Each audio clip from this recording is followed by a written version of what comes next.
Welcome to the Casey Hubble Show. Today, I want to talk to you about something that's been on my mind, weighing heavy on my mind. No, I'm not going to confess anything. We'll leave that for the professionals. No, I'm just kidding. Anyway, it's this growing anti-Americanism, with it anti-Semitism that we're seeing in our country today, especially our youth, especially college students, our university campuses. It's heartbreaking to me. I was raised in an evangelical household, and we were taught correctly, I believe, that the Jews were God's chosen people, and to hold them in high regard. And my dad was adamant about that. That's how I grew up. I served in the Army. I was in the infantry, and also taught at the college level for 25 years. And I've never seen anything like this. The statistics as far as demonstrations, incidents of anti-Semitism across the country are mind-bogglingly horrible. Can you imagine? This is not the country that I defended for 11 years. This is something else. I've never seen anything like this in my life, especially Israel. Israel has always been our staunchest ally. Israel has always been held in very high regard. When no one else would help Israel, the United States could always be counted to do that. And what the Biden administration has done concerning Israel is horrible, and makes me physically sick to see. Can you imagine, for instance, being an Israeli and having lost nearly 2,000 casualties, and some of these people, the crimes that were committed against them are worse. They're worse than the worst what they call pogroms in Eastern Europe that the Nazis and their allies committed against the Jews. They're worse. They're horrific in their cruelty, especially the crimes against women. And we have college students by the thousands protesting in support of this, in support of Hamas, in support of a Palestinian state that would overlap Israel, that would push the Israelis into the sea, is their chant. It's mind-boggling to me, and it's heartbreaking as well, because this is not the country that I knew growing up, especially in regard to Israel. Well, let me move on here a little bit. What I was going to ask you is, can you imagine being an Israeli? Can you imagine hearing an American president, and my producer just pointed out the fact that he has talked again and again about this two-state solution, which is absolutely impossible. Will never happen. But can you imagine being an Israeli soldier in the infantry, fighting these brutal terrorists? And let me tell you something.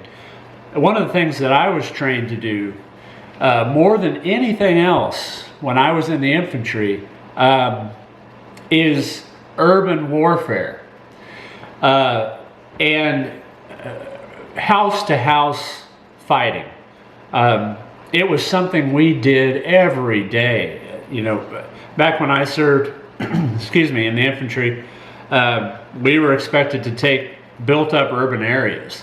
The war of the future, we thought, was going to be against the Soviet Union and Europe. And so house-to-house urban warfare was something that we trained on ad nauseum. And let me tell you something. It is a deadly business. It is a high casualty business. You know, with us training, it was with lasers and beepers and things like that. And when you got killed, your beeper would go off. And I can tell you, training months, years in urban warfare, I was probably killed about 1,000 times. It's just a deadly form of combat. So you're an Israeli soldier, and you're in fear for your life. Your unit's taking heavy casualties. Your best friends just died, and you look up and you see the United States Air Force parachuting supplies to your opponent. Can you imagine how those Israeli soldiers feel? These are supposed to be our friends, they're thinking. These are supposed to be our staunchest allies, they're thinking.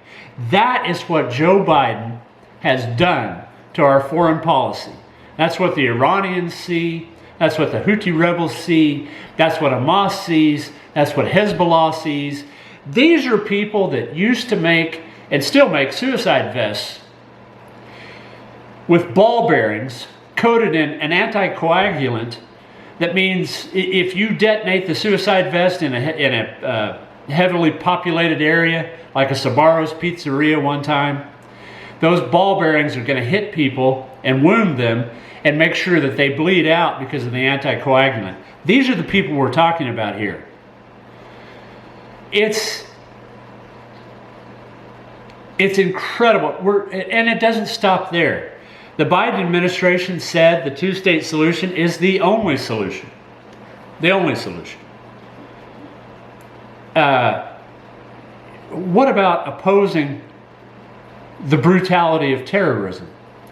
What about opposing Hamas, Hezbollah, Al-Aqsa, the Iranian Revolutionary Guard Corps, the Quds Force, the people that murder indiscriminately, that torture people, that torture women, that enslave people, that enslave women? How about opposing them? How about the fact there is a good and a bad here? How about that? How about the easily recognizable good and bad?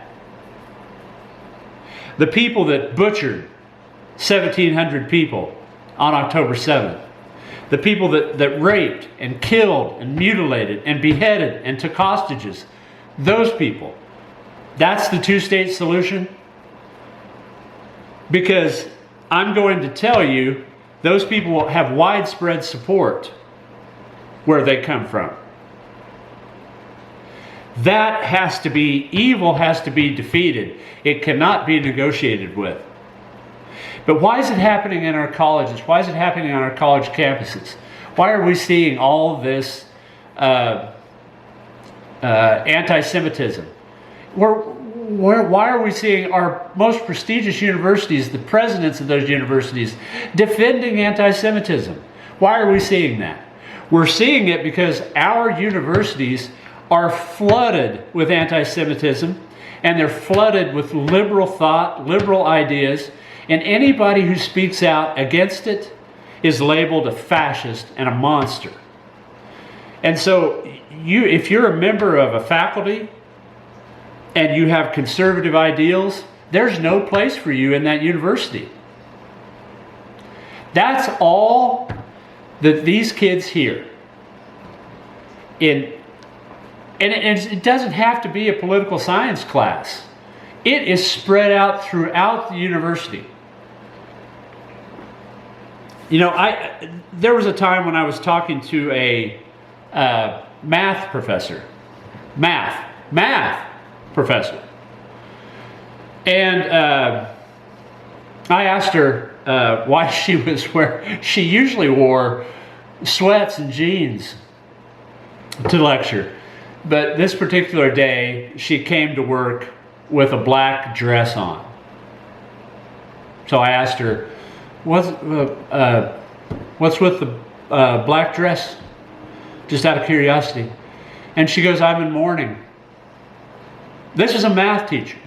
I'm in mourning. She said, I told my students I'm in mourning. And I said, oh, what for, if you don't mind me asking? It's not too personal. And she looked at me and she said, well, George Bush getting reelected. George Bush getting reelected, I'm in mourning over. So it doesn't have to be a political science professor. It can be a math professor, usually not the economics professors. Studies have shown they're the most conservative people on most campuses. But it is everywhere in our universities. And it's because they hire people that think the way they think. A college faculty does not hire anybody who might be a conservative professor for their political science department. They hire in a hiring committee. The hiring committee is made up of professors within that department, maybe a few others sprinkled around the college from different departments. But every single one of them is a liberal professor. And if you give any indication whatsoever that you're not getting hired. So if you want to ask yourself what's wrong with our colleges, what's wrong with our universities, that's it. Students do not get both sides of the issue. And when student groups try to bring people to the campus that have a different idea, those people are threatened, physically threatened. They're bum rushed. They're yelled at and screamed at. Stuff is thrown at them. And a lot of times with the endorsement of the college, with the endorsement of faculty. That's what we have to change in this country. We have to change what our children are exposed to. And it doesn't have to be one particular set of ideas, but what it needs to be is more than one particular set of ideas. So it's sad to me to see what's happening with Israel. I follow that conflict every day. The Israelis are taking casualties. It's not without significant cost in the Israeli Defense Forces, and now they have to worry about a second front possibly from northern Israel and Hezbollah, sponsored by Iran. When just recently an Iranian, the head of the Quds force was taken out by a Israeli bomb, guided munition. The Biden administration tripped all over itself to ensure the Iranians that we weren't a part of that we didn't do that. Contrast that with Donald Trump having a midnight press conference in which he says the head of the Quds force is dead, and we did it. And that's what will happen if this doesn't stop. Contrast the difference. The Israeli people, the Israeli government, the Israeli Defense Forces are suffering right now because their staunchest ally is weak in the knees. And what is it over? It's over a few thousand votes.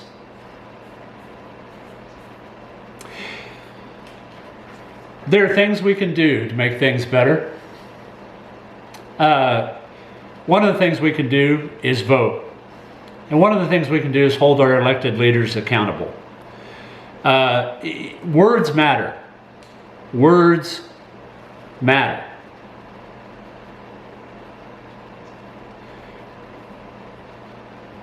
The Korean War started back in 1950. The Korean War, which over 35,000 Americans died in. The Korean War started because the U.S. Secretary of State said that Korea laid outside our area of influence, that we weren't concerned about Korea. So Mao Zedong and Joseph Stalin got together and said, hey, the Americans don't care about South Korea. And guess what happened? The dogs were unleashed and a bloodbath ensued. Now you have this remark by Joe Biden, in which he's talking about Ukraine, and we'll get to Ukraine in another episode. But he's talking about Ukraine, and you don't say the Ukraine, because if you say the Ukraine, that's a Russian term referring to the Ukraine as a region. We say Ukraine because it's an independent country. Now we'll talk about the funding, we'll talk about the war and all those things too. But Joe Biden gave the green light for the Russians to invade Ukraine. They never would have done that. Never would have done that under President Trump. Never. But Joe Biden gave the green light to for the Russians to invade Ukraine when he said, if it's anything other than a minor incursion, well, then, we're going to be upset. So what did Vladimir Putin think about that? Well, I can get away with a minor incursion. Wonder how far I can go. Well, thankfully, the fighting prowess of the Ukrainians and the fact that their very existence was on the line checked the Russians. These things matter. So I have loved talking to you today. We're going to do this some more. Talk about these current events and current issues in American politics. I love talking to you. To me, it's kind of like the old fireside chat, but not in a liberal Roosevelt type of way, but in a conservative way. It's near and dear to my heart just to simply talk to you about politics. So I can't wait to see you again, and I hope you enjoy the second show as much as I've enjoyed this first show. So talk to you later. I detect a little communism. I can see it